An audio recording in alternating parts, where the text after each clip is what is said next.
الشیطان الرجیم بسم اللہ الرحمن الرحیم. پڑھیے الصلاۃ والسلام علیک یا رسول اللہ. میرے آقا پر درود پاک پڑھا جا رہا ہے، سب مل کر پڑھیں گے انشاءاللہ. تو یہ در و دیوار، یہ فضائیں، اور آج تو ماشاءاللہ وہ مبارک مہینہ آ گیا ہے کہ جس کا سارا سال ہی عاشقان رسول کو انتظار ہوتا ہے.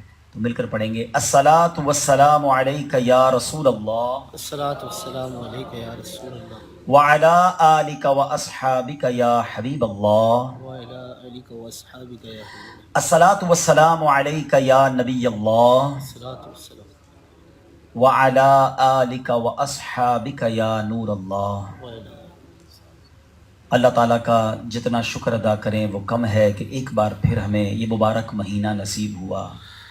وہ ذات جس کے سبب یہ کائنات بنائی گئی، میرے آقا علیہ الصلوۃ والسلام وجہ تخلیق کائنات ہیں.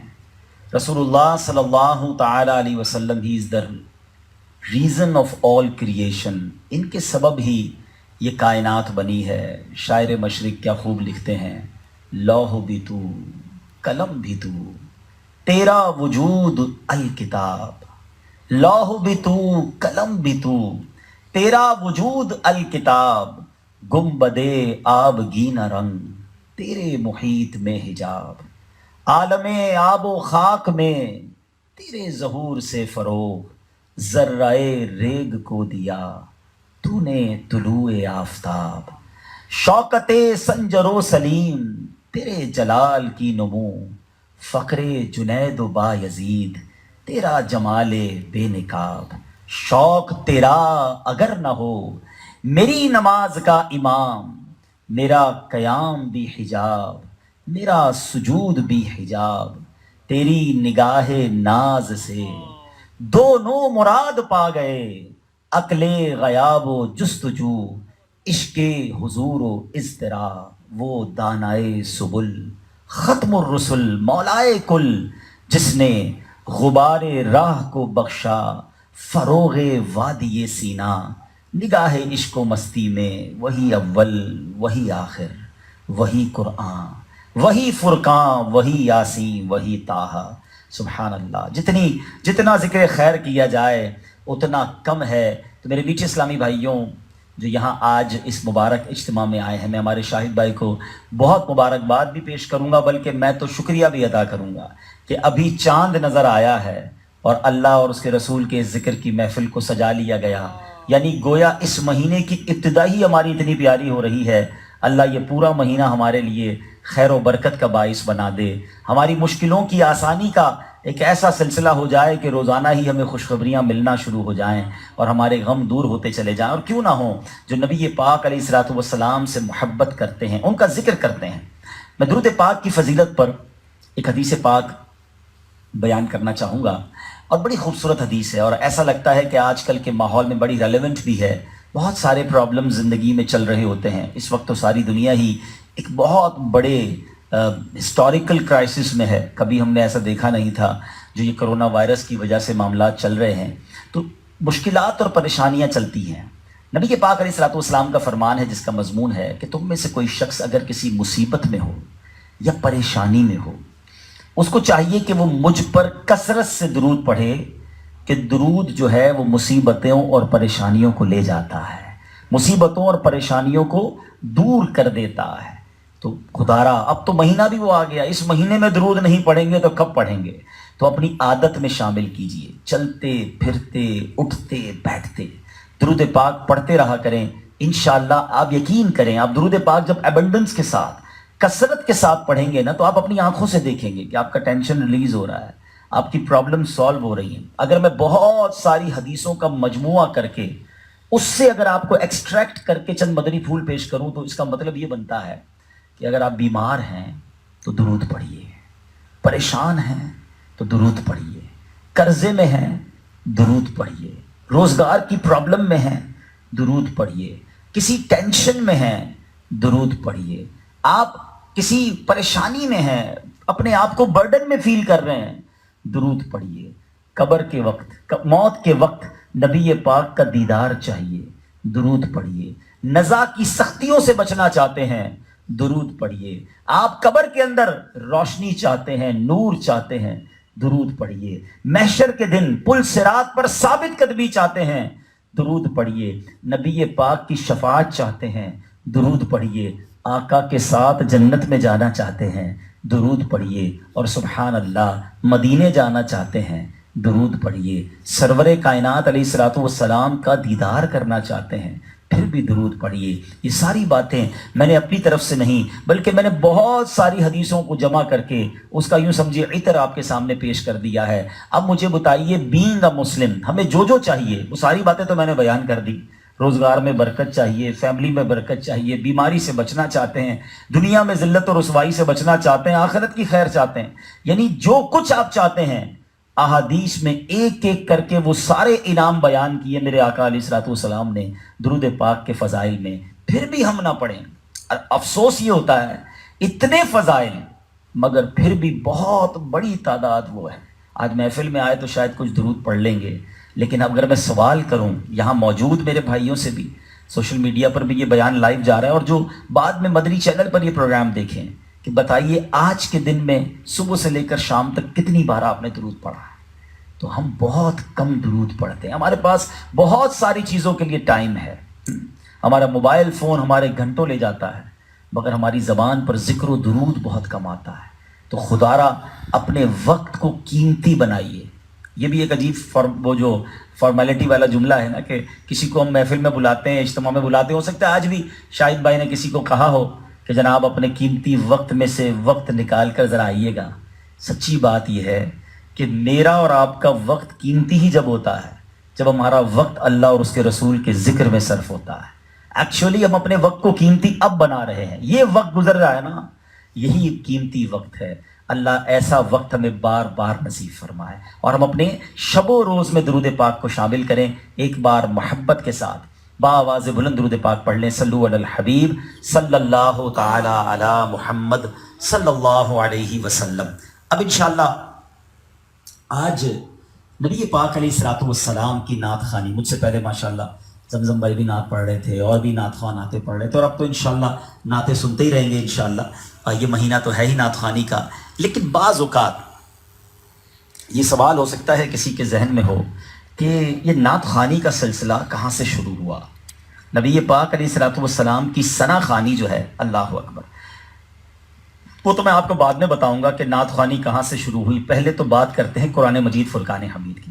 وہ پنجابی کا ایک شعر ہے, وہ بڑا پیارا شعر ہے. نعت خواہ لکھتے ہیں, دساں کی میں مصطفیٰ دی کیڈی سونی شان ہے, آپ دی تعریف وچ سارا ہی قرآن ہے, آپ دی تعریف وچ سارا ہی قرآن ہے, پڑھ کے تو ویکھ جیڑا مرضی سپارا, قسم خدا دی مینوں سب نالوں پیارا. تو یہ کیسے شعر لکھا ان شاعر صاحب نے کہ پڑھ کے تو ویکھ جیڑا مرضی سپارا. جناب اللہ تبارک و تعالیٰ نے اپنے حبیب کو کن کن الفاظ سے قرآن میں پکارا, قرآن کس طرح نعت رسول بیان کرتا ہے.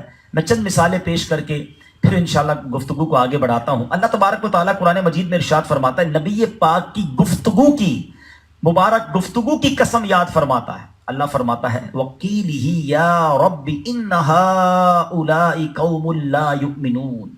ترجمہ, مجھے رسول کے اس کہنے کی قسم جو رسول پاک کا قول تھا, اللہ اس قول کی قسم ارشاد فرما رہا ہے, مجھے رسول کے اس کہنے کی قسم کہ اے میرے رب یہ لوگ ایمان نہیں لاتے.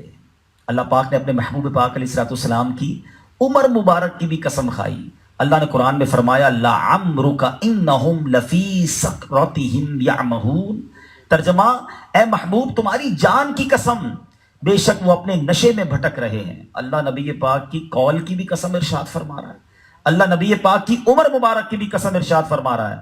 اللہ کریم قرآن میں ایک جگہ نبی پاک کے شہر کی, نبی پاک کی راہ گزر کی قسم کیسے ارشاد فرماتا ہے. اللہ فرماتا ہے لا اقسم بہذا البلد, یعنی مجھے اس شہر کی قسم, وانت حل بہذا البلد, نبی پاک جس شہر میں رہتے ہیں اللہ اس شہر کی قسم ارشاد فرما رہا. ایک اور جگہ اللہ فرماتا ہے والعصر. ترجمہ, اس زمانہ محبوب کی قسم، نبی پاک کے زمانے کی قسم۔ اب ان چاروں آیتوں کو ذرا ذہن میں رکھیے گا اور بریلی کے تاجدار امام اہل سنت کا شعر سنیے، آپ کو اندازہ ہوگا کہ اللہ تبارک و تعالیٰ نے قرآن مجید میں کیسے نبی پاک کی نعت بیان فرمائی۔ سیدی اعلیٰ حضرت لکھتے ہیں، وہ خدا نے ہے مرتبہ تجھ کو دیا، نہ کسی کو ملے نہ کسی کو ملا، کہ کلام مجید نے کھائی شہا، تیرے شہر و کلام و بقا کی قسم۔ تیرا مسند ناز ہے عرش بری، تیرا محرم راز ہے روح امی، تو ہی سرور ہر دو جہاں ہے شہا، تیرا مثل نہیں ہے خدا کی قسم۔ اللہ اکبر۔ میں آج ساری رات آپ کو قرآن پاک کی آیتیں ہی سناتا رہوں اور بتاتا چلوں کہ کہاں کہاں رب عز و جل نے نبی پاک کے ذکر کو کس طرح بلند فرمایا، مگر ایک چھوٹا سا جائزہ پیش کر کے میں اپنے موضوع کی طرف آؤں گا۔ اور یہاں میں آج پورا بیان انشاءاللہ کوشش کروں گا کہ صرف قرآن ہی کی بات کریں۔ دراصل قرآن سے ہمیں کیوں محبت نہ ہو؟ قرآن مجید ایک تو اللہ کی کتاب ہے، باقی عاشقان رسول سے میں ایک بات کرنا چاہوں گا۔ ربیع الاول میں بھی اور ویسے بھی ہم نبی پاک کے بہت سارے معجزات کا ذکر سنتے ہیں، اور یقیناً جو عاشقان رسول ہیں جب بھی نبی پاک کے معجزات کی بات کرتے ہیں ایمان تازہ ہی ہوتا ہے، دل خوش ہو جاتا ہے کہ سبحان اللہ، اللہ نے ہمارے آقا علیہ الصلوۃ والسلام کو کیسا مرتبہ عطا فرمایا۔ اور صحابہ کرام کی قسمت پر رشک بھی آتا ہے کہ انہوں نے اپنی آنکھوں سے سورج کے 2 ٹکڑے ہوتے دیکھے، انہوں نے چاند کے 2 ٹکڑے ہوتے دیکھے، اپنی آنکھوں سے سورج کو پلٹتے دیکھا، آقا علیہ الصلوۃ والسلام کی دعا پر بارش برستے بھی دیکھی، دعا فرمانے پر بارش رکتے بھی دیکھی، حضرت ابو قتادہ کی نکلی ہوئی آنکھ واپس لگ کر روشن ہوتے بھی دیکھی، اور لکڑی نبی پاک کسی صحابی کو پکڑائیں تو اسے تلوار بنتے بھی دیکھی۔ ایسے معجزات ہیں کہ بیان کرتے چلے جائیں، 5 انگلیوں سے 5 چشمے جاری ہوتے بھی صحابہ نے دیکھے، مگر ہم تو نہیں دیکھ سکے۔ ہم سن رہے ہیں اور انجوائے کرتے ہیں، ایمان تازہ کرتے ہیں، مگر آپ جانتے ہیں ایک معجزہ جس کو سب سے بڑا معجزہ کہا جاتا ہے، نبی پاک کے سارے معجزات میں سب سے بڑا معجزہ کون سا ہے؟ اعظم المعجزات جسے کہا جاتا ہے، the biggest miracle of رسول اللہ صلی اللہ تعالیٰ علیہ وسلم، وہ ہے قرآن مجید فرقان حمید۔ وہ آج ہمارے درمیان ہے نا، اس کو تو ہم دیکھ سکتے ہیں، اس کا فیضان تو حاصل کر سکتے ہیں، مگر انفارچونیٹلی بہت بڑی تعداد ہماری قرآن نہیں پڑھتے بھی نہیں ہیں اور اس کو انڈرسٹینڈ بھی نہیں کرتے۔ تو آج میں آپ کو قرآن سے انشاءاللہ نعت مصطفیٰ بھی سناؤں گا، انشاءاللہ قرآن سے بہت سارے پرابلمز کا علاج بھی بتاؤں گا، اور قرآن کا ایک بڑا تاریخی واقعہ بھی سناؤں گا، تاکہ آج یکم ربیع الاول کی چاند رات سے ہی میں اور آپ فیضان قرآن لوٹنے والوں میں شامل ہو جائیں۔ کیونکہ میرے آقا علیہ الصلوۃ والسلام کی وہ حدیث یاد رکھیے گا، نبی پاک علیہ الصلوۃ والسلام فرماتے ہیں، خیرکم من تعلم القرآن وعلمہ، تم میں بہترین وہ ہے، the best amongst you، جو قرآن سیکھے اور دوسروں کو سکھائے۔ تو ان بیسٹ لوگوں میں شامل ہو جائیے۔ آج سے زندگی میں ایک ریولوشن پاس کرنی ہے، اپنی زندگی میں ایک نیا پلان لے کے جانا ہے کہ ربیع الاول آیا تو کہتے ہیں نا، آئی نئی حکومت، سکہ نیا چلے گا، عالم نے رنگ بدلا، صبح شب ولادت۔ تو کوئی چینجنگ تو آج سے میں اور آپ اپنی لائف میں لائیں نا، کہ ربیع الاول آیا، میرے آقا کے میلاد کا مہینہ آیا، اب میں نے اپنی لائف میں کیا چینج لانا ہے، کیا پلس کرنا ہے۔ تو اسی لیے آج میں نے ٹاپک صرف قرآن پاک کو لیا ہے، اندازہ ہو کہ یہ کیسا خزانہ ہے، یہ کیسا رحمت کا دریا ہے، یہ ایک کتاب میں ہمارے لیے کیا کچھ نہیں ہے۔ اللہ اکبر۔ پہلے بات چونکہ نعت مصطفیٰ سے چلی ہے تو میں آپ کو ایک بہت ہی خوبصورت جائزہ پیش کروں گا، مگر میں چاہوں گا کہ یہاں موجود اسلامی بھائیوں کی سبحان اللہ کی صدا بھی بلند ہوتی رہے۔ ہم جیسے مبلغین کے لیے اس طرح کے کراؤڈ میں بیان کرنا بڑا مشکل ہوتا ہے، ہم بعض اوقات ہزاروں کے کراؤڈ میں جب بیان کرتے ہیں تو بڑی بلند آواز سے سبحان اللہ بھی ہوتی ہے۔ نعت خواہ کو بھی یہ پرابلم ہو رہی ہوگی، وہ اکیلے ہی سن رہے تھے ایسا لگ رہا تھا۔ تو یہاں ایسا نہ کیا کریں، مل کر اللہ اور اس کے رسول کا ذکر بھی بلند کرتے رہا کریں۔ تو بہرحال پھر بھی انشاءاللہ اگر سبحان اللہ اس نیت سے کہیں گے، پہلے تو ایک بار کہیے سبحان اللہ۔ سبحان اللہ۔ اب آپ کو بتاؤں آپ کو کیا ملا؟ میرے نبی علیہ الصلوۃ والسلام کے سچے وعدے ہیں، جو ایک بار سبحان اللہ کہتا ہے اس کے لیے جنت میں درخت لگا دیا جاتا ہے۔ اب بتائیں، پھر بھی کہنے میں کنجوسی کریں؟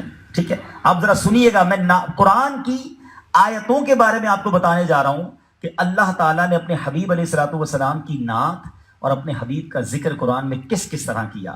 سورہ فتح آیت نمبر 29، اللہ تبارک و تعالیٰ نے آپ علیہ الصلوۃ والسلام کو محمد الرسول اللہ فرمایا۔ سورہ آل عمران آیت نمبر 33 میں آپ کو مصطفیٰ قرار دیا گیا. سبحان اللہ. مصطفیٰ کا معنی سمجھتے ہیں؟ چوزن ون، چنا ہوا، سلیکٹڈ. سیدی اعلیٰ حضرت سے پوچھو مصطفیٰ کا معنی کیا ہے. بریلی کے تاجدار کہتے ہیں ذات ہوئی انتخاب، سبحان اللہ. وصف ہوئے لاجواب. ذات ہوئی انتخاب، وصف ہوئے لاجواب، نام ہوا مصطفیٰ، تم پہ کروڑوں درود. آگے سنو، سورہ آل عمران آیت 179 میں اللہ فرماتا ہے مجتبیٰ. سورہ جن آیت نمبر 27 میں آپ کو مرتضیٰ کے لقب سے یاد کیا گیا. سورہ بنی اسرائیل آیت نمبر 1 میں عبد کامل. سورہ مائدہ آیت نمبر 15 میں آپ کو نور فرمایا گیا. سورہ نساء آیت نمبر 174 میں آپ کو برہان یعنی واضح روشن دلیل فرمایا گیا. سورہ احزاب آیت نمبر 40 میں آپ علیہ الصلوۃ والسلام کو خاتم النبیین فرمایا گیا. سورہ احزاب آیت نمبر 45 میں شاہد یعنی حاضر و ناظر، سراجم منیر یعنی چمکتا ہوا سورج، اور داعی الی اللہ یعنی اللہ پاک کی طرف بلانے والا فرمایا گیا. سورہ یاسین آیت نمبر 1 میں یاسین. سورہ طٰہٰ آیت نمبر 1 میں طٰہٰ. سورہ بقرہ آیت نمبر 119 میں بشیر یعنی خوشخبری سنانے والا اور نذیر یعنی ڈر سنانے والا فرمایا گیا. سورہ مزمل آیت نمبر 1 میں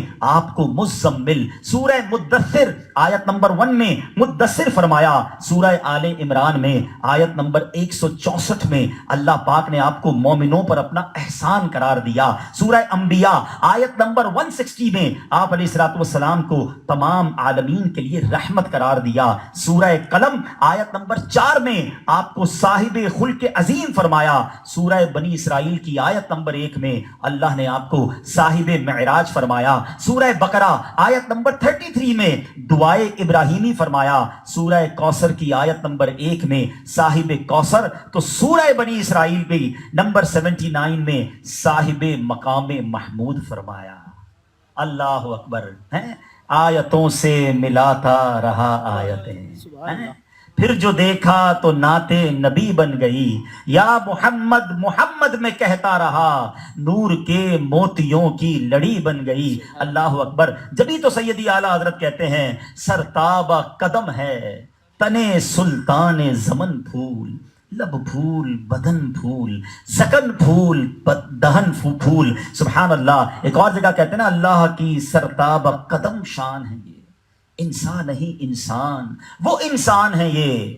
قرآن تو ایمان بتاتا ہے انہیں، اور ایمان یہ کہتا ہے میری جان ہے یہ. تو سبحان اللہ. قرآن سے ہمیں پتہ چلتا ہے کہ نبی پاک کی شان اللہ تبارک و تعالیٰ نے کس پیارے انداز میں بیان فرمائی. نعت خوانی کی ابتدا، سبحان اللہ. بہت پیارے صحابی رسول ہیں، اور بھی بہت سارے صحابی. حضرت عبداللہ بن رواحہ بھی نبی پاک کی نعتیں پڑھا کرتے، مگر جو شاعر رسول نعت گو سرکار علیہ الصلوۃ والسلام کے دربار کے بہت مشہور ہوئے، حضرت حسان بن ثابت رضی اللہ تعالیٰ عنہ. ان کا کیا مقام تھا کہ نبی پاک علیہ الصلوۃ والسلام کے دربار میں پیارے آقا علیہ الصلوۃ والسلام انہیں ممبر پر بٹھاتے اور اپنی نعتیں سنا کرتے. تو اے نعت پڑھنے والوں تمہیں مبارک ہو، نعت پڑھنا تو صحابہ کی سنت ہے، اور نعت سننے والوں تمہیں بھی مبارک ہو کہ نعت سننا خود نبی پاک علیہ الصلوۃ والسلام کی سنت ہے. آقا علیہ الصلوۃ والسلام کی بارگاہ میں جو وہ شعر سناتے، اللہ اکبر. بہت ساری کلام لکھے، مگر جس شعر کی طرف میں توجہ دلانا چاہتا ہوں، شاید بہت سارے مسکنسیپشنز، بہت ساری غلط فہمیاں دور ہو جائیں اگر یہ شعر یاد بھی ہو جائے، اس کا معنی بھی سمجھ آ جائے. توجہ سے سنیے گا تو انشاءاللہ یہ ربیع الاول ذرا سکون سے گزرے گا. ہوتا یہی ہے جب ربیع الاول آتا ہے تو عاشقان رسول کے دل جھومنے لگتے ہیں، کچھ لوگوں کو پرابلم بھی ساتھ شروع ہو جاتی ہے. تو کوئی وسوسہ دماغ میں نہ آئے، اس لیے میں نے سوچا کہ یہ اور کلیریفائی کر دوں. قرآن کی روشنی میں بھی آپ نے سن لیا، اب میں حدیث کی روشنی میں وہ شعر سناتا ہوں جو حدیث کی تمام بڑی کتابوں میں موجود ہے. وہ لکھتے ہیں وَأَحْسَنُ مِنْكَ لَمْ تَرَكَتْ عَيْنٌ وَأَجْمَلُ مِنْكَ لَمْ تَلِدِ النِّسَاءُ خلقت مبرأ من كل عیب كأنك قد خلقت كما تشاء. اب ذرا شعر کو سمجھیے گا. حضرت حسان بن ثابت کہتے ہیں وَأَحْسَنُ مِنْكَ لَمْ تَرَ قَطُّ عَيْنِي، حضور آپ جیسا حسین میری آنکھوں نے دیکھا ہی نہیں ہے. وَأَجْمَلُ مِنْكَ لَمْ تَلِدِ النِّسَاء، حضور آپ جیسا حسین و جمیل کسی ماں نے جنا ہی نہیں ہے. خلقت مبرأ من كل عیب، یا رسول اللہ، اللہ تعالیٰ نے آپ کو سارے عیبوں سے پاک بنایا ہے. کأنک قد خلقت کما تشاء، حضور آپ کو رب نے ایسا بنایا ہے جیسا آپ چاہتے تھے. صحابی رسول کی نعت ہے یہ. There is no objection on the نعت of صحابی رسول. اب میں ان چاروں اشعار کے سامنے آج کی نعت خوانی کے کچھ اشعار رکھ دیتا ہوں تاکہ آپ کو کلیریفائی ہو جائے. آپ لکھتے ہیں وَأَحْسَنُ مِنْكَ لَمْ تَرَقَتْ عَيْنِي وَأَجْمَلُ مِنْكَ لَمْ تَلِدِ النِّسَاء. حضور آپ جیسا حسین و جمیل کسی ماں نے جنا ہی نہیں. تو اگر آج ہم جھوم جھوم کر پڑھیں کہ جیسے میرے سرکار ہیں، کہو نا ایسا نہیں کوئی. یہ تو صحابی رسول کی نعت کا ترجمہ ہوا. اگر صحابی رسول لکھتے ہیں خلقت مبرئا من کل عیب، حضور اللہ نے آپ کو سارے عیبوں سے پاک پیدا فرمایا، تو اگر بریلی کے تاجدار لکھیں وہ کمال حسن حضور ہے کہ گمان نقص جہاں نہیں، یہی پھول خار سے دور ہے، یہی شمع ہے کہ دھواں نہیں. ارے یہ تو حضرت حسان بن ثابت کا ترجمہ معلوم ہوتا ہے. اور اب سنو، کہتے ہیں کأنک قد خلقت کما تشاء، حضور اللہ نے آپ کو ایسا بنایا جیسا آپ چاہتے تھے. تو اگر میرے اعلیٰ حضرت لکھ دیں کہ خدا کی رضا چاہتے ہیں دو عالم، خدا چاہتا ہے رضائے محمد صلی اللہ تعالیٰ علیہ وسلم، تو یہ وہی عقیدہ ہے، یہ وہی خیال ہے جو صحابہ کرام کے زمانے سے جاری ہے اور آج بھی مسلمانوں میں ایسا ہی ہے. اللہ پاک ہمیں مرتے دم تک نبی پاک کے گیت گانے والوں میں شامل رکھے، سرکار کے چرچے کو بلند کرنے والوں میں ہمیں شامل رکھے. کیا خوبصورت التجا. مفتی اعظم ہند مصطفیٰ رضا خان صاحب نوری لکھتے ہیں دمے واپسی تک تیرے گیت گاؤں، دمے واپسی تک تیرے گیت گاؤں، محمد ممجد پکارا کروں میں، خدا خیر سے لائے وہ دن بھی نوری، مدینے کی گلیاں بہارا کروں میں. کیا خوبصورت التجا کرتے ہیں کہ میرا دین و ایمان فرشتے جو پوچھیں، قبر میں پوچھیں گے نا فرشتے، سرکار کا عاشق نبی پاک کا دیدار بھی تو کرے گا نا.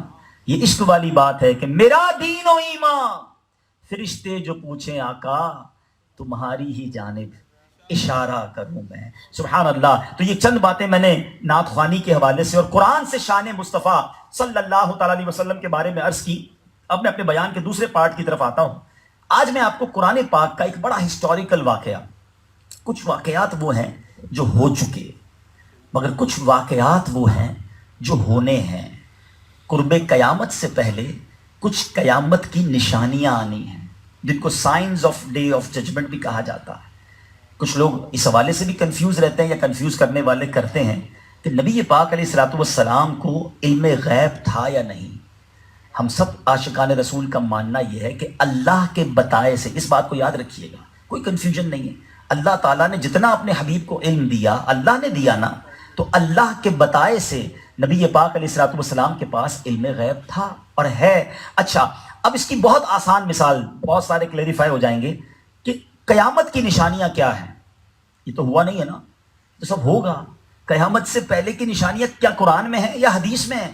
نبی پاک علیہ الصلوۃ والسلام نے ساری ایک ایک کر کے قرآن کی قیامت کی نشانیاں بیان کی.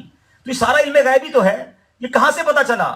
احادیث کے ذریعے ہمیں پتا چلا کہ قیامت سے پہلے دجال آئے گا، قیامت سے پہلے دابت الارض آئے گا، قیامت سے پہلے حضرت عیسیٰ علیہ الصلوۃ والسلام تشریف لائیں گے، قیامت سے پہلے امام مہدی آئیں گے، جناب فلاں علاقوں میں زلزلہ آئے گا. یہ ساری باتیں کہاں سے پتا چل رہی ہیں؟ آج دنیا مانتی ہے قیامت کی نشانیوں کو، موٹی موٹی کتابیں لکھ دی گئیں.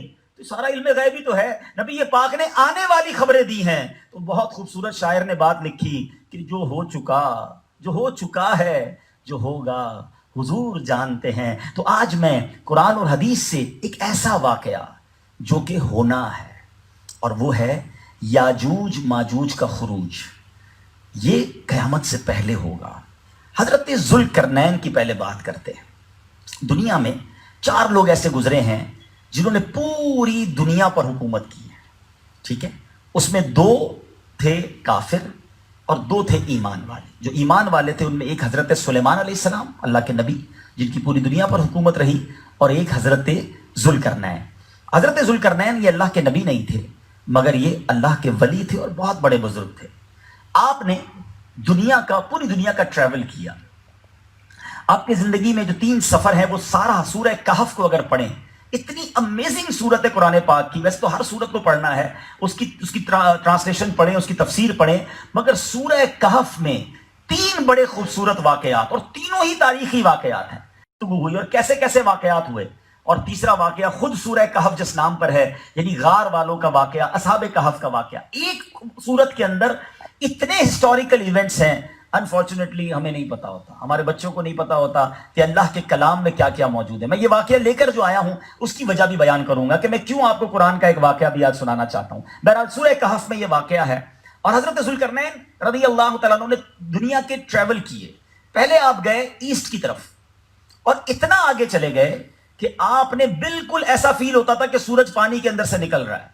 یعنی اگر آج بھی جو لوگ ٹریولر ہیں یا دنیا کی ہسٹری پر نظر ہے تو وہ جانتے ہیں کہ آسٹریلیا سے آگے جائیں تو کچھ ایسے جزیرے ہیں جہاں دنیا میں سب سے پہلے فجر ہوتی ہے، سب سے پہلے سورج وہاں پر طلوع ہوتا ہے۔ الحمدللہ مجھے بھی دعوت اسلامی کے مدنی قافلے کی برکت سے فجی جانے کا موقع ملا۔ آسٹریلیا سے بھی، سڈنی سے بھی وہ 4 گھنٹے کی اور آگے فلائٹ ہے، اینڈ آف دا ورلڈ ہے، سب سے پہلی بتایا جاتا ہے فجر کی اذان وہاں ہوتی ہے۔ تو الحمدللہ وہاں فجر پڑھنے کا موقع جب ملا تو بڑی یہ خوشی ہوئی کہ اللہ نے اس کونے میں بھی آپ کی ہماری دعوت اسلامی کے پیغام کو پہنچایا۔ وہاں آج بھی دعوت اسلامی کا مرکز موجود ہے، ہفتہ وار اجتماع دعوت اسلامی کا وہاں ہوتا ہے۔ تو بہرحال حضرت Zulqarnain and of the world تک گئے۔ جب وہاں پہنچے آپ کو وہاں بھی ایک قوم ملی جو بڑی عجیب و غریب قوم تھی۔ آپ نے ان کو ایمان کی دعوت دی، کچھ لوگ ایمان لے آئے، کچھ لوگ گرفتار ہوئے۔ اس کے بعد آپ نے ویسٹ کا سفر کیا، اتنا ٹریول کیا کہ کتابوں میں لکھا کہ جہاں بالکل سورج جو ہے غروب ہوتے ہوئے آپ کو ایسا نظر آتا تھا جیسے پیالے کے اندر پانی کے اندر ڈوب رہا ہے، وہاں بھی ایک بڑی عجیب و غریب قوم تھی۔ اب اگر ہم دنیا کے آج کے نقشے پہ دیکھیں، گوگل نے زندگی بڑی آسان کر دی ہے، تو ویسٹ پہ اینڈ آف دا ورلڈ کیا ہے؟ تو اب وہ جناب آپ ایک طرف جائیں تو امریکہ کا کیلیفورنیا بنتا ہے، کینیڈا کو دیکھیں تو کینیڈا کا اینڈ جو ہے وہ کیلگری بنتا ہے۔ آپ کو ساتھ ساتھ یہ بھی کارکردگی دے دیتا ہوں کہ ان دونوں جگہ پر دعوت اسلامی کا مرکز بھی موجود ہے، اور وہاں ماشاءاللہ ہمارا دعوت اسلامی کا کام بھی ہے۔ دونوں جگہ مجھے بھی جانے کی الحمدللہ مدنی قافلے میں سعادت ملی۔ دنیا کے اس طرح تو 3 ایسے کونے ہیں جہاں دنیا میں لوگ جا سکتے ہیں، چوتھے کونے پر جا کوئی نہیں سکتا ورنہ وہاں بھی چلے جاتے۔ تیسرا کونا جو ہے وہ ساؤتھ ہے۔ اگر آپ ساؤتھ کی طرف دیکھیں، دنیا کا میپ کھول کے بیٹھیں گے تو میری باتیں جلدی سمجھ آ جائیں گی۔ تو ساؤتھ افریقہ کا جو کونا ہے، یعنی world and of the world, یہاں سے جو ساؤتھ سے بنتا ہے وہ کیپ ٹاؤن ہے، اور الحمدللہ کیپ ٹاؤن بھی مجھے جانے کی سعادت ملی، وہاں بھی دعوت اسلامی کا مرکز موجود ہے۔ تو بتانا یہ مقصود ہے کہ دعوت اسلامی دنیا کے کس طرح کونے کونے میں دین متین کی خدمت کر رہی ہے۔ بہرحال حضرت ذوالقرنین ایسٹ بھی گئے، اب ویسٹ بھی گئے۔ اب اس کے بعد آپ نے نارتھ کا سفر کیا، شمال کا۔ اب یہ بڑا امیزنگ واقعہ ہے اور ایک قرآنی واقعہ ہے۔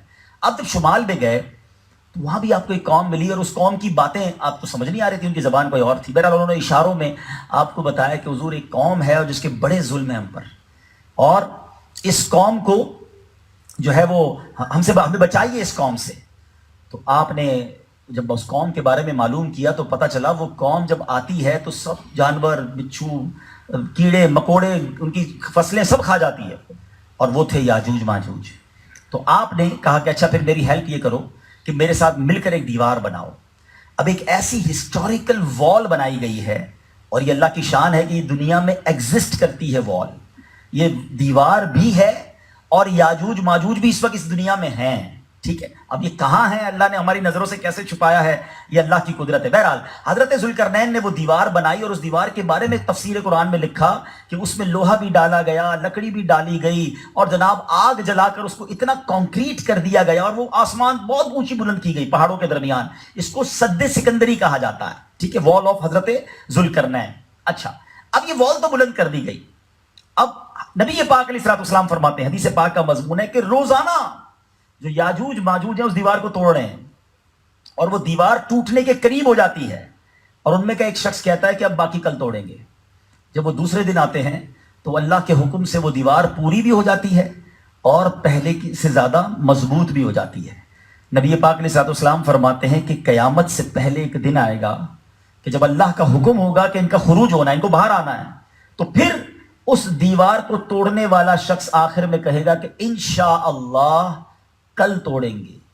اب اس کے لفظ انشاءاللہ کہنے کی وجہ سے وہ دیوار جب وہ دوسرے دن آئیں گے تو اتنی ہی ہوگی جتنی وہ توڑ کر گئے ہوں گے، اور اب وہ باقی توڑ ڈالیں گے، اور اس کے بعد وہ جو قوم ہے وہ باہر آ جائے گی۔ اب وہ کس سینیریو میں آئے گی وہ بھی میں آپ کو بتاتا ہوں۔ یہاں میں ایک مدنی پھول دینا چاہتا ہوں۔ علماء نے اس بات سے یہ مسئلہ ہمارے لیے بیان کیا کہ لفظ انشاءاللہ یعنی اللہ نے چاہا تو، اگر یہ ہم اپنی باتوں میں شامل رکھیں، اپنی نیتوں میں شامل رکھیں تو کام پورے ہو جائیں گے۔ میں کل آ رہا ہوں، میں ابھی پہنچ جاؤں گا، رات پہنچ جاؤں گا، کل آ جاؤں گا، ساتھ انشاءاللہ تو کہیں۔ میں کیسے پہنچوں گا جب تک اللہ نہیں چاہے گا؟ میں کیسے کر لوں گا جب تک اللہ نہیں چاہے؟ میں کچھ بھی نہیں، جو ہے وہ میرے رب کی ذات ہے۔ اللہ نے چاہا تو میں پہنچوں گا، اللہ نے چاہا تو میں کروں گا، اللہ نے چاہا تو میں کامیاب ہوں گا. اللہ کی رضا کو ساتھ رکھو. میں نے کر لیا, میں کر لوں گا, ایسا نہیں ہوتا. زندگی میں آپ کے ساتھ بھی ہوا, میرے ساتھ بھی ہوا کہ ہم نے بہت سارے پلان کر کے رکھے تھے کہ میں ادھر جاؤں گا, اس کے بعد یہ کروں گا, پھر یہ میٹنگ, پھر یہ فلائٹ. کیا شاندار پلان ہوتا ہے, مگر بیچ میں ایک ایسا معاملہ ہوتا ہے کہ سارا پلان جو ہے نا وہ چوپٹ ہو کر رہ جاتا ہے. تو پتا کیا چلا, حضرت مولا علی کرم اللہ تعالی وجہ الکریم کا ایک شاندار قول ہے. آپ فرماتے میں نے اپنے ارادوں کے ٹوٹنے سے اپنے رب کو پہچانا. مجھے پتا چل گیا کہ میں ارادہ کروں اور ہے وہ کس طرح ڈیمولش ہو جاتا ہے سارا پلان. تو یہ اللہ جب چاہے جو چاہے وہی ہوتا ہے. بہرحال اب ذرا سینیریو سمجھیے گا. یہ ساری باتیں میں آپ کو بہت ساری احادیث سے گویا ایکسٹریکٹ کر کے بتا رہا ہوں, نکال کر اس کا عطر دے رہا ہوں. ہوگا کیا, قیامت کا دن, قیامت جب قریب آئے گی, پہلے امام مہدی کا ظہور ہوگا. امام مہدی کعبہ مشرفہ میں لوگ طواف کر رہے ہوں گے اور دوران طواف یہ غیب سے ندا آئے گی. امام مہدی بھی طواف کر رہے ہوں گے کہ یہ امام مہدی ہیں, سارے لوگ ان سے بیعت کریں. پوری دنیا کے ابدال جو ہوں گے, اولیاء کرام اس وقت طواف میں مشغول ہوں گے, وہ امام مہدی کے ہاتھ پر بیعت کر لیں گے. اور اب امام مہدی جو ہے وہ مسلمانوں کو گویا لیڈ کریں گے. لیکن اس کے بعد دجال آئے گا اور اس دجال نے بڑی تباہی مچائی ہوئی ہوگی. اس دجال نے بہت پرابلم کریٹ کیا ہوا ہوگا, ایک طویل داستان ہے. لیکن مسلمان بہت تکلیف میں ہوں گے دجال کی وجہ سے. امام مہدی مسلمانوں کو لے کر شام میں چلے جائیں گے. اور سبحان اللہ, اب ذرا سوچئے گا حدیث میں کتنی ڈیٹیل کے ساتھ نبی پاک نے گویا اس طرح قیامت کی نشانیاں بیان کی ہیں کہ اگر میں آپ کو ایک ایک نشانی بیان کرنا شروع کروں تو ایسا لگتا ہے کہ ہماری آنکھوں کے سامنے کوئی ویڈیو چل رہی ہے کہ کیسے قیامت طاری ہوگی. نبی پاک نے اتنا ڈیٹیل بیان کیا. جو لوگ سیریا گئے ہیں یا نہیں گئے تو انٹرنیٹ پر سرچ کیجئے گا, ڈیمسکس کی جامع مسجد دمشق, نبی پاک علیہ الصلوۃ والسلام نے فرمایا فجر کی اذان ہو چکی ہوگی, لوگ صفے بنا کر بیٹھے ہوں گے, مسجد ہوگی جامع مسجد دمشق. اور اللہ کے حبیب فرماتے ہیں کہ اذان کے بعد آسمان سے جامع مسجد دمشق کے مشرقی کنارے پر, مشرقی مینارے پر حضرت عیسیٰ علیہ الصلوۃ والسلام آسمان سے نازل ہوں گے. میں اس مسجد میں بھی گیا ہوں اور اس مسجد کا وہ مینارہ کلوز کر دیا گیا, جنگلہ لگا کر بند ہے. اب صرف وہ مینارہ اسی دن کھلے گا جب حضرت عیسیٰ علیہ الصلوۃ والسلام جو ہیں آسمان سے اس مینارے پر نزول فرمائیں گے. نبی پاک فرماتے ہیں کہ وہ اس مینارے پر آئیں گے, احادیث کا مضمون ہے, اور پھر آئیں گے تو امام مہدی عرض کریں گے حضور آپ فجر پڑھائیں. حضرت عیسیٰ علیہ الصلوۃ والسلام چونکہ اب امتی بن کر آئیں گے تو اب امام مہدی ہی کو آگے کریں گے, امام مہدی جماعت کروائیں گے. اس کے بعد حضرت عیسیٰ علیہ الصلوۃ والسلام دجال کو قتل کریں گے اور مسلمانوں کے اندر ایک سکون کی یوں سمجھے کہ بات برپا ہوگی. مگر اب فوراً اس کے بعد کچھ دنوں کے بعد یاجوج ماجوج کا خروج ہو جائے گا. یہ کیسا وقت ہوگا؟ حضرت عیسیٰ علیہ الصلوۃ والسلام کو حکم ہوگا کہ مسلمانوں کو لے کر کوہ طور پر چلے جائیں. آپ کوہ طور پر چلے جائیں گے اور یاجوج ماجوج اس دنیا میں وہ تباہی مچائیں گے کہ وہ انسان, کیڑے مکوڑے, تمام چیزوں کو ختم کرتے ہوئے چلے جائیں گے. یہاں تک لکھا گیا کہ ایک بہت بڑا دریا ہوگا. یاجوج ماجوج کی ایک قوم بحر تبریہ اس کو کہا جاتا ہے, اس سمندر کے اس کنارے سے جب گزریں گے اور جب دوسری جماعت گزرے گی تو ان کو لگے گا یہاں پانی ہی نہیں تھا, وہ سارا پانی پی جائیں گے. جب پوری دنیا کے لوگوں کو وہ مار دیں گے, صرف مسلمان کوہ طور پر ہوں گے, تو اب ان ظالموں کے دماغ میں یہ آئے گا کہ زمین والوں کو تو مار دیا, اب چلو آسمان والوں کا قتل کریں. اب وہ آسمان کی طرف تیر چلائیں گے اللہ کی طرف سے. اب آپ غور کریں کہ وہ کہتے ہیں نا حکمت الہی ظالموں کو اللہ ڈھیل دیتا ہے. ان کے تیر جو آسمان سے واپس آئیں گے نا وہ خون والے ہوں گے, یعنی وہ فیل کریں گے کہ معاذ اللہ ہم نے آسمان والوں کو بھی قتل کر دیا. اور اب جب ان کا ظلم زوروں پر ہوگا, اب حضرت عیسیٰ علیہ السلام دعا کریں گے مسلمانوں کے ساتھ, اور اب اللہ تعالیٰ ان ظالموں کی گردنوں میں ایک ایسا کیڑا پیدا کر دے گا جس سے وہ, ان کی تعداد کتنی ہوگی یہ بھی ایک سوال ہے, حدیث پاک کا مضمون ہے. روایتوں میں آتا ہے کہ یاجوج ماجوج جو ہیں وہ انسانوں سے 9 ٹائم زیادہ ہوں گے, یعنی 10 اگر حصے کیے جائیں اس دنیا کے تو ایک حصہ انسان ہوں گے, 9 ٹائمز وہ ہوں گے. تو اتنی بڑی تعداد میں وہ ہوں گے کہ ان کی گردنوں میں کیڑے پیدا ہوں گے اور وہ سارے کے سارے مر جائیں گے. حضرت عیسیٰ علیہ السلام جب کوہ طور سے نیچے آئیں گے تو اس زمین پر کوئی جگہ ہی نہ ہوگی, اتنی لاشیں پڑی ہوں گی اور ان کی بدبو ہوگی. آپ دعا کریں گے تو اللہ پاک کچھ پرندوں کو بھیجے گا, جو پرندے ان یاجوج ماجوج کو اٹھا کر جدھر رب چاہے گا ادھر چلے جائیں گے. پھر بہت زبردست بارش ہوگی، زمین فصلیں اگائے گی، گویا زمین کی کلیننگ ہوگی، اور پھر اسلام کا دور دورہ ہوگا۔ میرے میٹھے اسلامی بھائیوں، یہ ساری باتیں کتابوں میں موجود ہیں۔ قیامت کی نشانیوں پر جو آپ حدیثیں پڑھیں گے، اور میں نے آپ کو جو اصحاب کہف کا جو سورہ کہف کی بات کی ہے، وہاں جائیں تو وہاں ڈیٹیل سے یہ واقعات موجود ہیں۔ اللہ تبارک و تعالیٰ نے قرآن مجید فرقان حمید میں یاجوج ماجوج کے بارے میں بھی کیا خوب ارشاد فرمایا۔ بس اللہ کرے کہ ہم قرآن پڑھنے والے بن جائیں اور اس پر عمل کرنے والے بن جائیں۔ اب یہاں اس واقعے سے جو سبق ملتا ہے وہ کیا ہے؟ میں پہلے میسج دے دوں، پھر میں قرآن سے کچھ علاج بھی بیان کروں گا۔ جو میسج ہے کہ ظالم جو ہوتے ہیں نا، ان کا انجام ہمیشہ برا ہوتا ہے۔ یہ لوگ یاجوج ماجوج کے بارے میں یہ بھی لکھا گیا کتابوں میں کہ یہ جہنم کا عذاب بھی پائیں گے، کیونکہ نبی پاک علیہ الصلوۃ والسلام نے ان کو اسلام کی دعوت بھی پیش کی تھی، مگر یہ اسلام نہیں لائے۔ تو اے میرے میٹھے اسلامی بھائیوں، ظالم کا جو انجام ہوتا ہے نا، وہ ہمیشہ دردناک ہی ہوتا ہے۔ ربیع الاول کا مہینہ ایک اور پیغام بھی دیتا ہے۔ ہم اس آقا کے امتی ہیں کہ جو معاف کرنے والے، درگزر کرنے والے، بدلہ لینے والے نہیں، فارگیو کرنے والے۔ ہم کلام بھی تو پڑھتے ہیں نا، سلام اس پر کہ جس نے گالیاں سن کر دعائیں دیں، سلام اس پر کہ جس نے خون کے پیاسوں کو کبائیں دیں۔ آقا جانی دشمن کو معاف کر دیتے، اور ہم چھوٹی چھوٹی بات پر دشمنیاں سٹارٹ کرتے ہیں۔ فلاں کو تو نہیں چھوڑوں گا، فلاں سے تو بدلہ لوں گا، اس کو تو میں بتاؤں گا میں کون ہوں۔ نہیں میرے بیچ اسلامی بھائی، آپ نے درگزر کرنا ہے، آپ نے دشمنی نہیں پالنی، معافی دینی ہے، اور ظلم کبھی نہ کریں۔ یاد رکھیے گا، زندگی ایسی گزارو کہ کسی کو میری وجہ سے تکلیف نہ ہو۔ میں آپ کو اپنے آقا علیہ الصلوۃ والسلام کی ایک حدیث سناتا ہوں۔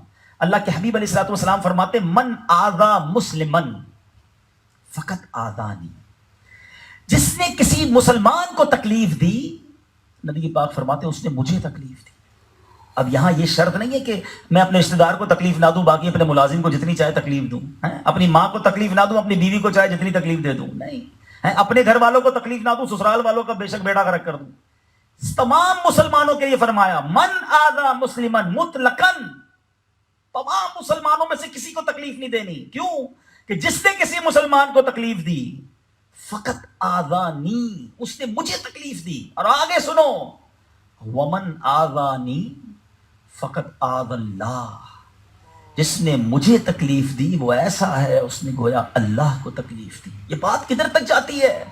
کوئی غریب ہمارا ملازم، کوئی غریب ہمارا یوں سمجھیے ملاقات کرنے والا، بعض اوقات روڈ پہ لوگ کھڑے ہوتے ہیں، مسجد میں ہوتے ہیں، لوگ انہیں گھانسی نہیں ڈالتے، اور جو منہ میں آتا ہے بول دیتے ہیں، کہتے ہیں یار یہ تو چھوٹا آدمی ہے کیا کرے گا۔ نہیں، کوئی چھوٹا نہیں ہے۔ یاد رکھیے گا، اگر کسی پر ظلم کیا نا اور اس کے دل سے ہائی نکل گئی، اللہ مظلوم کے ساتھ ہوتا ہے۔ اس غریب میں بڑا پاور ہے، جب وہ ہاتھ اٹھائے گا تو بڑے بڑے تخت تاراج ہو جاتے ہیں، چلتی زندگی برباد ہو جاتی ہے۔ بلکہ میں مشورہ دوں گا آپ کو، اگر کبھی زندگی میں ایسا فیل ہونا کہ یار every thing is going good, صحت بھی اچھی تھی، کاروبار بھی بڑا سیٹ تھا، فیملی بھی بڑی ہیپی تھی، اب اچانک کچھ گڑبڑ ہو رہی ہے، ایک ایک کر کے چیزیں خراب ہو رہی ہیں، سب چیزیں ڈسٹرب ہو رہی ہیں، تو فوراً چیک کرو کسی کو تکلیف تو نہیں دے دی، کسی پر ظلم تو نہیں ہو گیا، کسی کا حق تو نہیں مار لیا۔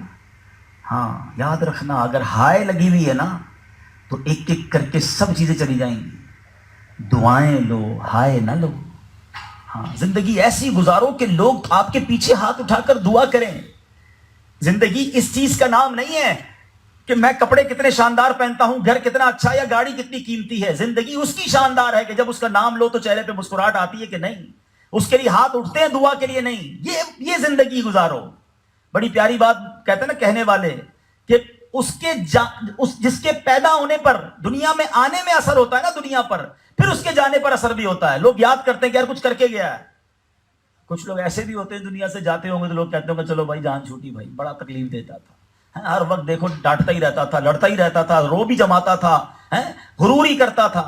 نہ گزارو ایسی زندگی، ظالم اللہ کو پسند نہیں ہے۔ نبی پاک کے امتی ہو، میلاد کا مہینہ ہے، سافٹ ہو جاؤ، نرم ہو جائیں، اپنے غریب بھائیوں کے ساتھ، ملازمین کے ساتھ بھی اچھا سلوک کریں کہ دانا خاک میں مل کر گلے گلزار ہوتا ہے۔ ہم اس آقا کے امتی ہیں جو غلاموں کے ساتھ بیٹھ کر کھاتے تھے، اپنے ہاتھوں سے کھانا کھلاتے تھے۔ تو اگر خدا نہ خواستہ ہمارے اندر تکبر ہے، پراؤڈ ہے، اس کو ختم کریں، معافی، درگزر اور عاجزی اختیار کریں۔ یاجوج ماجوج کا انجام یہ واقعہ ہمیں درس دیتا ہے۔ میں دوبارہ اپنے ٹاپک کی طرف آتا ہوں. یہ ساری باتیں میں آپ کو قرآن سے بیان کر رہا ہوں. اور کیوں کر رہا ہوں؟ کہ قرآن میں کیا کیا ہے ہمیں پتہ تو چلے، ہائی لائٹ تو ہو.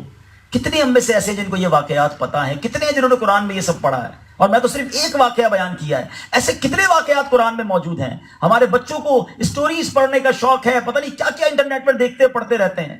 اگر ہم خود بھی قرآن پڑھیں اور اپنے بچوں کو بھی قرآن پڑھائیں، اور یہ قرآن کے واقعات ہمارے علماء نے باقاعدہ کتابوں میں کمپائل کر کے ہمیں دے دی ہیں.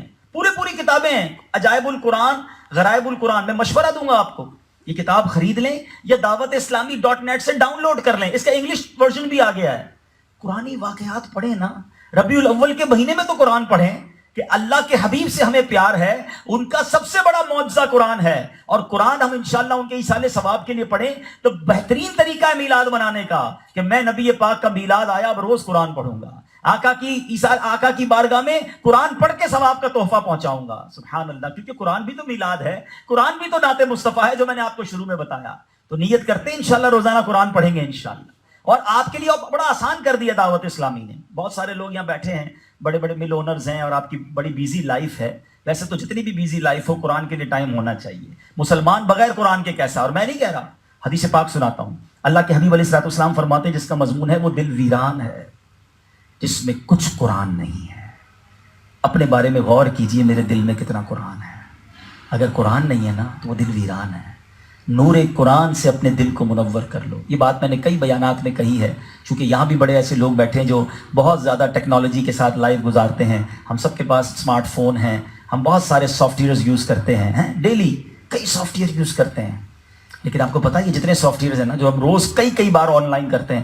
اب تو بڑے بڑے فونز میں یہ بھی فیسلٹی آ گئی ہے کہ آپ پورے دن میں کتنی بار آن لائن رہے وہ بھی بتا دیتا ہے، کتنی دیر آپ نے فون دیکھا وہ بھی بتاتا ہے، پورے دن کی کارکردگی بتاتا ہے. تو اتنے سارے سافٹ ویئر آن لائن کیا آپ نے، قرآن کب آن لائن کیا تھا؟ ذرا سوچئے نا، اپنے آپ سے پوچھئے. کئی ایسے ہوں گے جو مجھے اس وقت لائیو سن رہے ہوں گے، بعد میں سنیں گے یا ادھر بیٹھے ہوں گے، جنہوں نے لاسٹ رمضان میں آن لائن کیا تھا. رمضان میں ہی پڑھتے ہیں صرف. اب کب آن لائن کرو گے؟ اگلے رمضان. قرآن سال میں ایک بار آن لائن، باقی سارے سافٹ ویئر روز کئی بار آن لائن. کچھ لوگوں کے تو ابھی بھی سافٹ ویئر آن لائن چل رہے ہوں گے. لیکن آپ کو پتہ ہے جب میں اور آپ قبر میں جائیں گے نا تو ہر سافٹ ویئر آف لائن ہو جائے گا، قرآن قبر میں بھی آن لائن ہوگا. تو وہ سافٹ ویئر نہ پکڑ لوں، وہ پیاری چیز نہ اپنے دل سے بسا لوں، دل میں بسا لوں، جو قبر میں بھی میرے ساتھ جا کر نور کا کام کرے. تو پلیز ٹرائی ٹو انڈرسٹینڈ، بغیر قرآن کی زندگی اچھی نہیں ہے. یہ ساری باتیں جو میں کر رہا ہوں بہت، اب آپ کو شاید یہ فیل ہو رہا ہوگا کہ یار میں اکیلا کیسے پڑھوں گا. تو پہلے تو میں یہ بتا دوں کہ ہماری بہت پیاری تفسیر قرآن صراط الجنان آسان آج کل کی اردو میں یہ اویلیبل ہے. مکتبۃ المدینہ دعوت اسلامی کا ادارہ، شاہد بھائی بھی ماشاءاللہ ہیں، اسد بھائی ہیں. 10 جلدوں پر مشتمل یہ کتاب آپ کے ہر گھر میں ہونی چاہیے.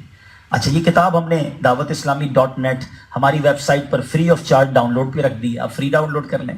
صراط الجنان قرآن کی تفسیر کی ہم نے ایک اپلیکیشن بنا دی ہے، آپ موبائل میں اس اپلیکیشن کو ڈال دیں، روز کی 2-3 آیتیں پڑھتے رہیں. صراط الجنان کو اب ہم نے آڈیو ریکارڈ کرنا شروع کر دیا، آلموسٹ آدھا قرآن ہو چکا ہے. آڈیو میں سننا چاہتے ہیں، گاڑی ڈرائیو کرتے ہوئے تھوڑی دیر ملے یار قرآن سنتا جاؤں، تفسیر سنتا جاؤں، یہ اویلیبلٹی موجود ہے. 5واں آپشن آپ کو یہ دے رہا ہوں جو بہت شاندار آپشن ہے، اور میں نہیں سمجھتا دنیا میں دعوت اسلامی کے علاوہ کوئی آفر کرتا ہو. 24/7 صبح سے لے کے رات سے لے کے پھر صبح، کوئی بھی ٹائم آپ کے پاس، آپ کی مرضی کا ٹائم. آپ کہتے ہیں رات 12 بجے فارغ ہوتا ہوں، بھائی 12 تک تو بہت بیزی ہوتا ہوں. رات 12 بجے صحیح، رات 1 بجے صحیح، صبح 6 بجے صحیح، آپ اپنی مرضی کا ٹائم بتائیں. اس ٹائم پر آن لائن آپ سے دعوت اسلامی کی قاری صاحب آن لائن ہوں گے، آپ کو قرآن پڑھا دیں گے، آپ کو تفسیر پڑھا دیں گے، آپ کے تلفظ ٹھیک کرا دیں گے. آپ کہیں مجھے قرآن کے واقعات سناؤ، وہ آپ کو قرآن کے واقعات سنائیں گے. آپ نے قرآن پڑھ لیا بھائی، اب مجھے آپ حدیث کی کتاب پڑھاؤ، وہ آپ کو حدیث کی کتاب پڑھائیں گے. 30 کورسز موجود ہیں. پھر بھی میں نہ سیکھوں؟ دنیا بھر کے سافٹ ویئر، دنیا بھر کی نالج ہے، قرآن نہیں ہے نا تو کچھ نہیں ہے. یاد رکھیے گا، آپ بھی قرآن سیکھیں، اپنے بچوں کو بھی قرآن سکھائیں. کیونکہ میرے اور آپ کے مرنے کے بعد جو ہے نا، ہمارے بچے گوگل، یاہو، فیس بک، واٹس ایپ کھول کر ایصال ثواب نہیں کر پائیں گے. ان کو قرآن آتا ہوگا نا تو میرے اور آپ کے مرنے کے بعد وہ قرآن پڑھ کے ایصال ثواب کریں گے. تو خود بھی قرآن سے دوستی کر لو. آج ربیع الاول کا پیغام لے جاؤ اور اپنے بچوں کو بھی قرآن پڑھائیں. یہ آن لائن کیسے پڑھ سکتے ہیں اس کی بھی ویب سائٹ بتا دیتا ہوں، چاہیں تو سیو کر لیں، قرآن teacher.net. یہ بھی دعوت اسلامی کی ایک ویب سائٹ ہے جہاں جا کر آپ کو 30 کورسز آفر کیے جائیں گے. آپ اپنی مرضی کا ٹائم ڈالیں, اپنی مرضی کی کلاس بک کر لیں تو انشاءاللہ آپ قرآن. اچھا, آپ کے گھر کی بہنیں جو ہیں, ہماری مائیں بہنیں جو ہیں, وہ بھی کر سکتی ہیں. ہماری بہنیں پڑھائیں گی انہیں, بچوں کو بھی پڑھایا جائے گا, آپ کو بھی پڑھایا جائے گا. میں ایسے بہت سارے گھر والوں کو جانتا ہوں کہ گھر کا ہر فرد آن لائن پڑھ رہا ہے, بچے بھی پڑھ رہے ہیں, عورتیں بھی پڑھ رہی ہیں, مرد بھی پڑھ رہے ہیں. تو آپ بھی چاہیں تو پڑھیں. ابھی ہمارے الحمدللہ 80 کے قریب کنٹریز میں 17,000 کے قریب اسٹوڈنٹ اس وقت بھی آن لائن پڑھ رہے ہیں الحمدللہ. یہ اتنی بڑی سروس چل رہی ہے, آپ کو بھی میں آفر کرتا ہوں کہ آپ بھی اس میں داخلہ لے لیں. اب میں چاہوں گا بیان ختم کرنے سے پہلے میں 2 منٹ آخری آپ کے لوں گا, اور میں چاہوں گا کہ آپ چاہیں, ویسے تو ہم کہتے ہیں اپنے بیان میں کہ ہمارے بیان میں آپ موبائل فون بند کر لیں, لیکن اب میں چاہوں گا کہ اگر آپ چاہیں تو اپنے موبائل نکال کے یہ 2 منٹ کی جو میری گفتگو ہے اس کو ریکارڈ کر لیں, کیونکہ میں آپ کو قرآن سے کچھ علاج بتا رہا ہوں. لوگ کہتے ہیں کوئی وظیفہ بتائیں, کوئی تعویذ بتائیں, میں آپ کو اللہ کے کلام سے کچھ پرابلمس کے علاج بتانے جا رہا ہوں. آپ چاہیں تو اسے ریکارڈ کر لیں گھر والوں, اور آپ کو کام آئے گا. درود پاک پڑھ لیں, صلو علی الحبیب صلی اللہ تعالی علی محمد صلی اللہ علیہ وسلم. سورہ فاتحہ, قرآن پاک کی سورہ فاتحہ 100 مرتبہ پڑھ کر جو دعا مانگی جائے قبول ہوتی ہے. آپ کو کوئی دعا کرنی ہے اور کوئی اہم دعا ہے, 100 بار سورہ فاتحہ پڑھیں, اس کے بعد دعا مانگیں. اس کے بعد آتے ہیں سورہ بقرہ کی تلاوت سے شیطان گھر سے بھاگ جاتا ہے. بہت ساروں کے گھروں میں بڑے پرابلمز چل رہے ہوتے ہیں, گھر کے حالات ٹھیک نہیں ہوتے. آپ گھر میں سورہ بقرہ مل کر پڑھ لیں, انشاءاللہ اس کی فضیلت دیکھیں گے.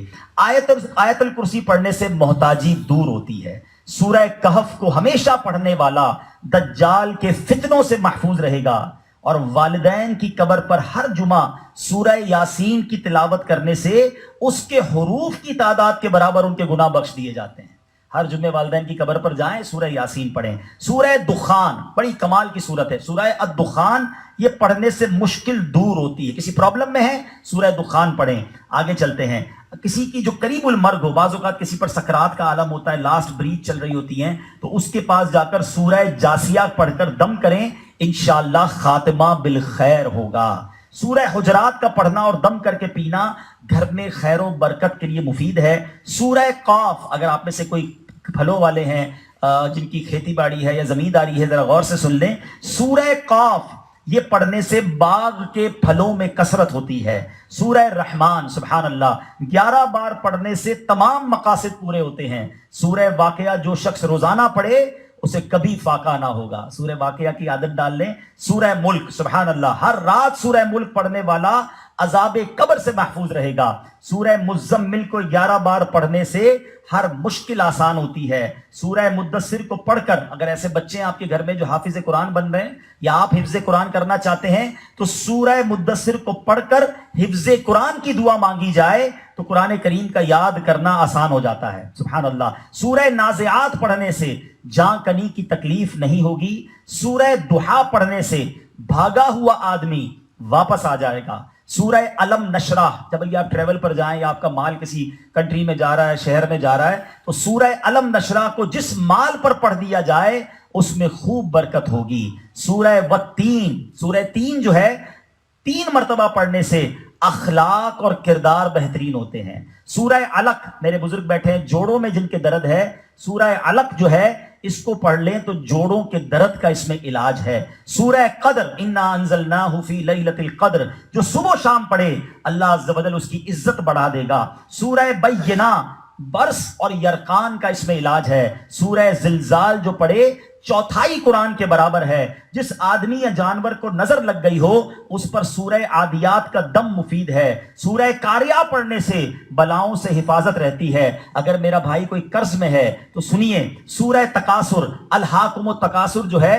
300 بار پڑھنے سے بہت جلد قرض ادا ہو جاتا ہے. سورہ عصر پڑھنے سے غم دور ہو جاتا ہے. سورہ ہمزہ اور سورہ فیل بڑی مشکل کے وقت پڑھنا بہت مفید ہے. اگر کوئی بے اولاد ہے تو سورہ کوثر کی تلاوت سے بے اولاد صاحب اولاد ہو جاتا ہے. تو سورہ کوثر کا ورد, انا اعطیناک الکوثر, یہ سورت پوری پڑھتے رہا کریں. سورہ کافرون 1/4 قرآن کے برابر. سورہ اخلاص 1/3 قرآن, 3 بار پڑھ لیں تو پورے قرآن کا ثواب. اور سبحان اللہ, سورہ فلق اور سورہ ناس پڑھنے سے جنات اور حاسدین سے حفاظت رہتی ہے. سبحان اللہ. یہ ہے ہمارا قرآن, یہ ہے قرآن پاک. اگر اس سے دوستی ہو, علاج بھی اسی میں ہے.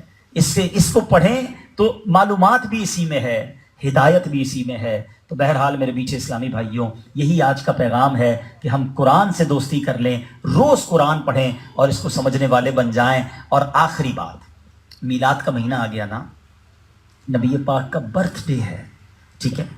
آپ نے پیارے آقا علیہ الصلوۃ والسلام کے لیے کیا گفٹ تیار کیا ہے؟ دنیا میں کسی کا برتھ ڈے ہوتا ہے تو تحفہ دیتے ہیں نا، اور جیسا شخصیت ویسا تحفہ، جو اس کو پسند ہو وہ دیتے ہیں. بچوں کا تو برتھ ڈے ہوتا ہے تو کیا دیتے ہیں؟ چاکلیٹ دیتے ہیں، ٹوائز دیتے ہیں. اور بڑوں کا گفٹ، بڑوں کا برتھ ڈے ہو تو بک دیتے ہیں، عطر دیتے ہیں، پرفیوم دیتے ہیں، کپڑے کا سوٹ دیتے ہیں. ایسا ہی ہے نا، جیسی پرسنالٹی ایسا گفٹ کہ یار اس کو پسند یہ دینا چاہیے. نبی پاک علیہ الصلوۃ والسلام کو کیا پسند ہے؟ تحفہ تو وہ دینا جو نبی پاک کو پسند ہو. چلیں پیارے آقا علیہ الصلوۃ والسلام کی حدیث سے سنتے ہیں. نبی پاک کیا فرماتے ہیں؟ جعلت قرۃ عینی فی الصلاۃ. نبی پاک فرماتے ہیں نماز میں میری آنکھوں کی ٹھنڈک ہے. نماز آقا کو بڑی پسند ہے. نماز مومنین کی معراج ہے. آئیے آج میں یہ چاہتا ہوں ہمارے شاہد بھائی نے اتنی خوبصورت محفل سجائی ہے.